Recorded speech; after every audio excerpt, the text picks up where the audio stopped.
family namin, 3 kami magkakapatid. Ako po yung pinakabunso. Karoon kami ng bahay sa squatter area. Itong kwarto ko po na dati. Dito po ako nakakaiga, natutulog. Dito talaga ako lumaki. Nakatira kami yung buong pamilya namin.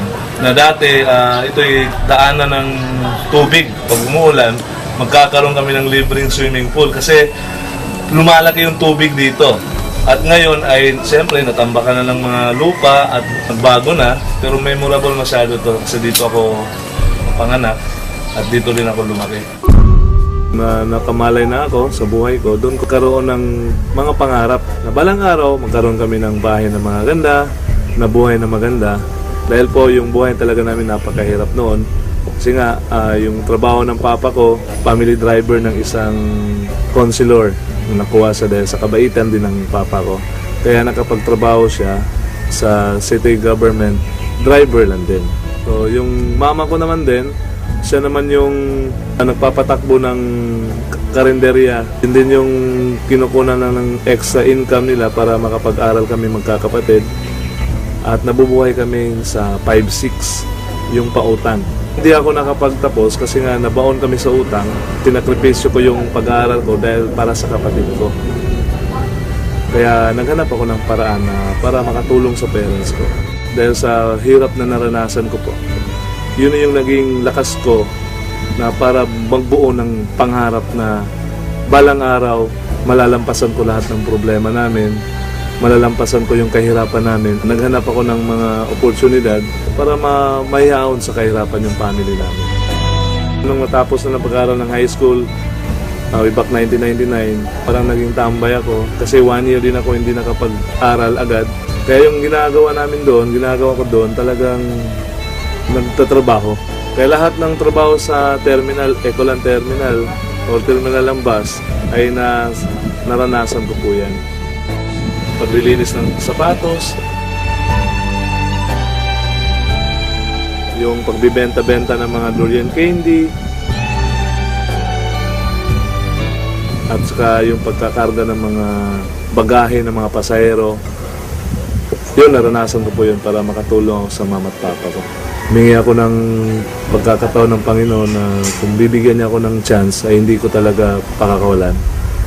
Yung unang pag-iempleyado ko po, award craft po yun, yung paggawaan ng mga plaque, ng mga trophy.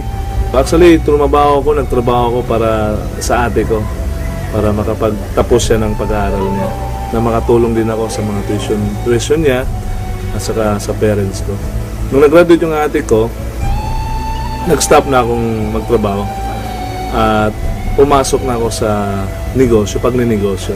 Kasi alam ko nung sa pagninegosyo, doon natin makukuha yung mga pangarap natin.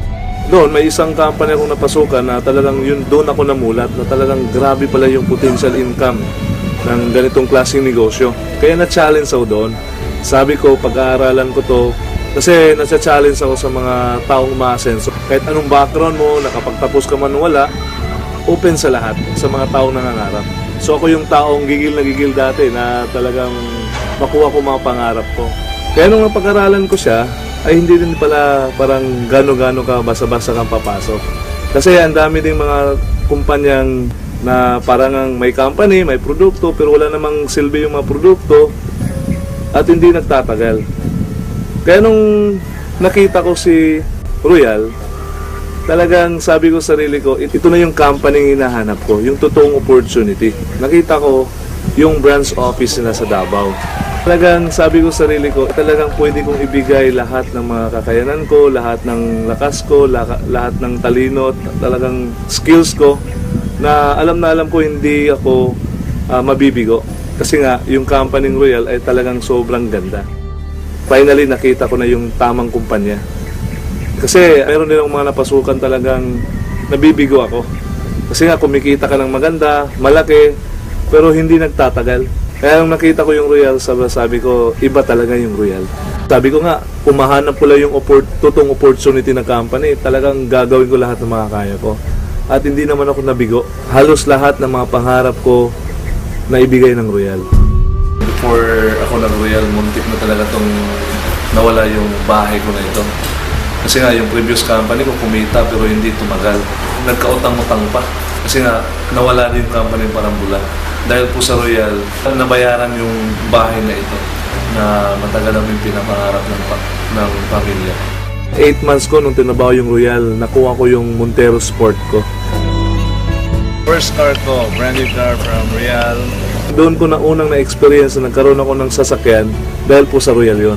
At dahil din po sa Royal, after 1 year ko po, na-awardan po ako sa executive circle ng company. After 2 years ko, umabot na pala ako ng 6 million na kinita ko. Kasi na-recognize po ako as a presidential circle ng company Royal. Kaya grabe yung nangyari sa buhay ko. Lalo na ngayon, in 3 years time ko sa Royal, na nagkaroon ako ng opportunity na makasama sa travel ng company. Ang kagandahan po ay sa Brazil. Dito sa Royal, lahat sinasabi, lahat pinapangako nila ay nagkakatotoo. Iba talaga palang maka-abroad ka. Hindi ka lang nagninegosyo at kumikita, pero ma-experience mo ang totoong lifestyle na binibigay ni Royal. Grabe!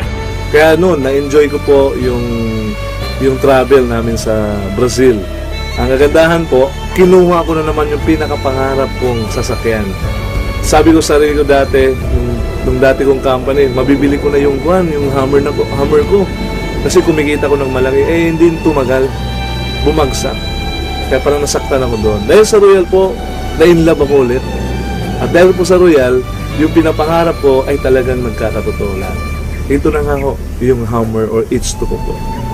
Kasi sa Davao, hindi ka basta-basta magka-hammer dito. Yung mga nagka-hammer dito, yung mga may-ari ng mga mall, may-ari ng mga hotel, yung mga may-ari talaga na talagang kilala sa negosyo dito sa Davao.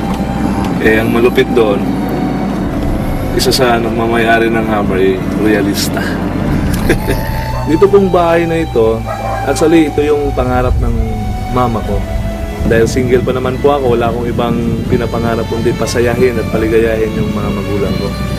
Ang dami ko pang pangarap sa kanila. Sabi ko nga sa papa ko na dapat na magretiro na siya. Ayaw ko nang magtrabaho siya.